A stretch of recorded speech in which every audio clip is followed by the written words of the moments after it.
Hey everyone, Tank is Dad here, and today we're going to be talking about the last deck guide for the Guilty Gear Strive characters. Doing this series has been really fun, and I'm glad we get to go out on a high note here with the character who I think is the strongest in all of Guilty Gear Strive, Soul Bad Guy. So, Soul is a warrior with 6 hand size, 32 health, and the static ability your first attack each turn gains tension. Then response, after one or more cards are added to your momentum, your next check to play a fire card gets +1. So Soul is really cool in that these abilities aren't super linear in how they're used, and you can build this character in a lot of ways.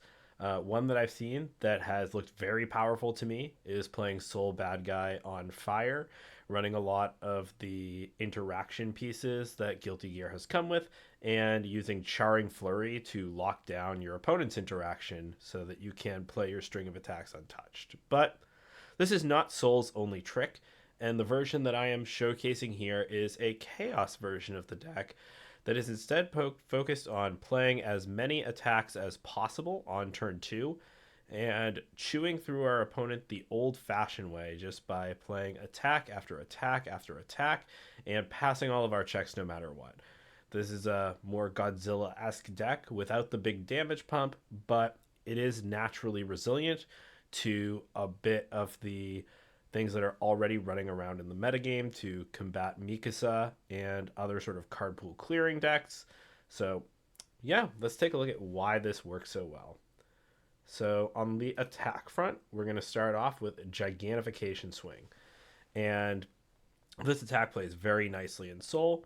It's a 5 difficulty, 4 mid for 5, 2 high block. That is a Charge, Fury, Slam, and Weapon. With Enhance, spend 1 momentum. Your checks to play Charge, Fury, and Slam attacks gets +1 this turn. And response, after you play this card, your rival's next check to play a card gets -2. So this response is a near strictly better version of Breaker 2. When you play this on offense, your opponent's check to play a blocker action gets made a little worse, which can be difficult for them and can lead to them committing some foundations or just not being able to block. And with Soul, because your first attack has tension, we are always going to have the momentum to pay for this if we open our string with Gigantification Swing. So just right out the gate, we're giving +1 to what incidentally is all of our attacks in the deck. And we are going to be able to resolve an awful lot because between that and Soul's response, giving +1 to your checks to play fires, it's going to be no problem at all to play all these cards we draw. Camouflage Counter. This is one that we've seen a lot of in Devil Jin, and it's going to be doing a lot of the same work here. It has a 4 difficulty, 2 low for 4, 2 high block, charge range, and stun 1, which is pretty nice. It has response card pool. After another attack deals damage, add this card to the top of your deck. Your next check to play a card gets +1. So further check modification, more ways to get these attacks going. And because Soul is on Chaos and Fire, there are a few ways that this deck can actually pull this back off the top of the deck to keep the offense going. Vast Hybrid Chimera Kraken. This card is pretty good. You may have seen it before. It's a 5 difficulty, 4 high for 6, 2 high block that goes to your momentum face up, gives speed, but also can tap down those nasty assets and commit and freeze a foundation to make that crackback even harder for your opponent. So Kraken, going to be great there, and just that high base damage is going to be pretty nice since Soul himself isn't really pumping that. Fiery Stare. This is a couple favorite out of Ohio. 5 difficulty, 2 mid block, 5 mid for 5 with Blitz. Draw 2 cards and discard 2 cards. If the discarded cards share a card type, this attack gets +2 damage. So big stats and hand filtering. This is the Titan Cliff that we are now forced to play because Titan Cliff is no longer legal in standard, but will more than get the job done. So Fiery Stare is going to be nice. And then our last attack is Enough Talk. 5 difficulty, 1 high block, 4 high for 6 fury. And if this attack was played from your hand, remove the top 3 cards of your deck. You may try to play attacks removed this way this turn. So Enough Talk is on average going to let us see about 1 attack and sometimes we'll see 2, sometimes we may see 0, but more often than not, we are going to be hitting at least one other attack that we get to play to keep things going. Chaining enough talk into Fiery Stare is really where you want to be. That's about the nicest thing you can get, but finding more camouflage counters also does not hurt.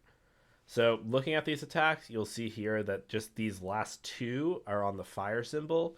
So if we are trying to use Soul to extend, these are the attacks that we're going to be helped out to play later in the string.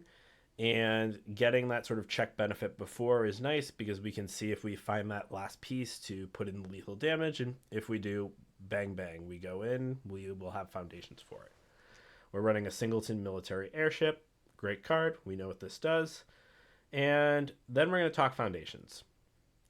Because this deck sees so few foundations and isn't really about finding more ways to draw them, we're instead going light on the zeros, just running 4 of Master's Pride, which is the best one.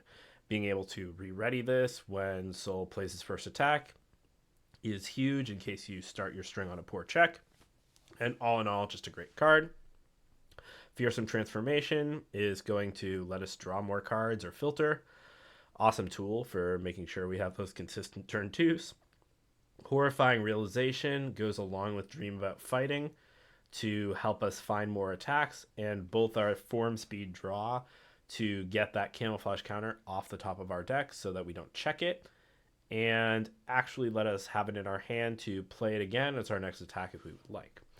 Inspiring Song checks a 6, improves our checks, or makes our opponent's turn a little clunkier. Just awesome 4 of. Flame of Corruption is a singleton here, and this is going to be nice for maybe giving us a little more filter sometimes, letting us get a little bit more damage when we have some of our momentum tricks like Finally Free or just Soul's Enhance. And notably, it is the only low block in the whole deck. So before you close the video and get on out of here, just note that this deck is very, very aggressive, and you are going to be trying to play every foundation that you can on those first turns of the game, and after that, you're going to probably want to spend every card in your hand to try to kill your opponent. And because of this, we're not going to be looking into holding block zones. If games are reaching turn 4, then this Soul deck is probably not going to be happy with where things are. So rather than try to, give up some of this offense to make sure that we have balanced block zones, we're instead going to be really outweighting toward mid with a couple high blocks in there as well. This way, Soul is going to be able to at least mitigate damage when he needs to. And along with his 32 health total, perhaps using Yellow Roman cancel, Soul is going to be able to just have that little bit of defense he needs to sneak through that first turn of aggression from the opponent. And we're going to use some sideboard slots to help us with a little more scam defense to try and make sure that Soul gets 1 to 2 turns to really lay in some attacks and take a crack at our opponent. Pass Through Walls is next. This card does a lot for us.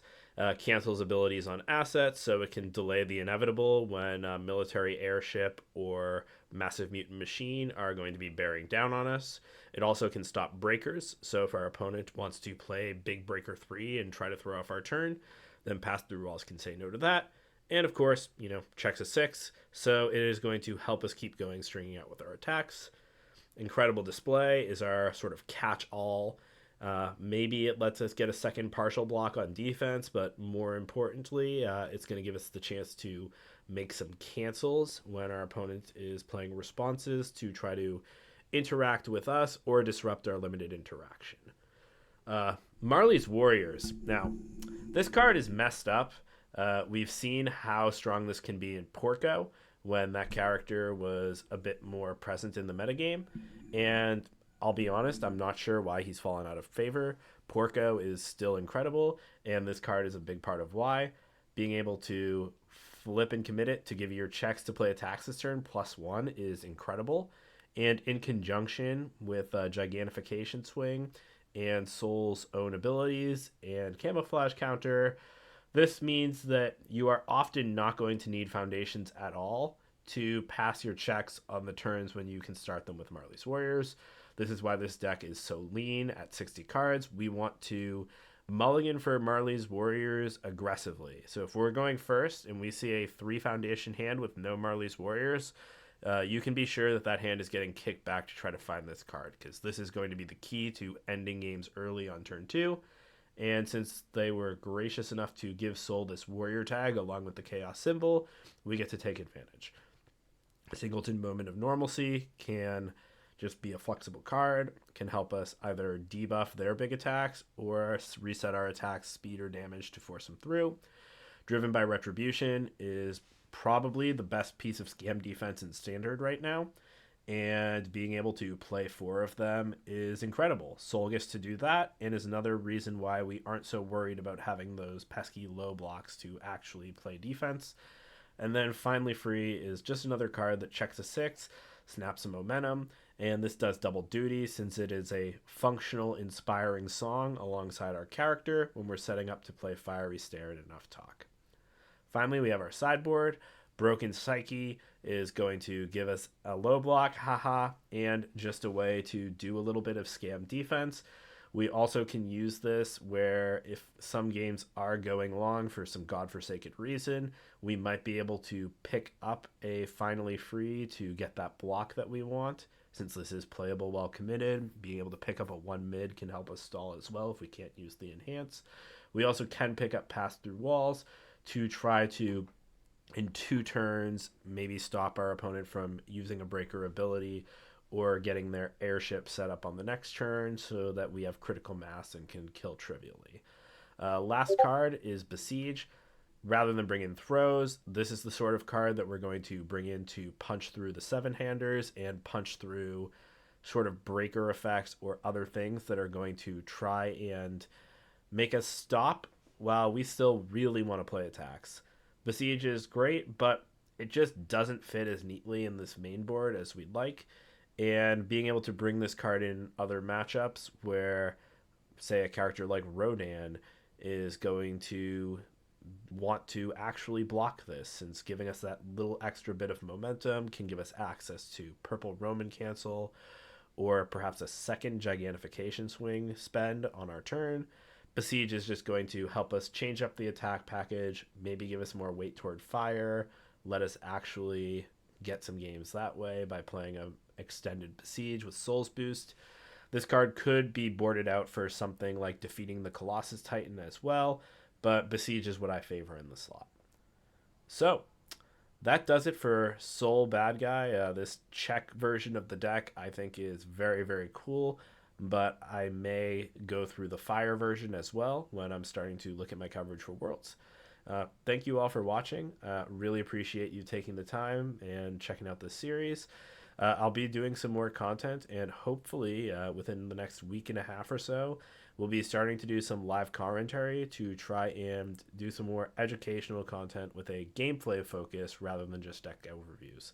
So, thank you all for watching. It's been a pleasure, and I'll see you next time. Peace.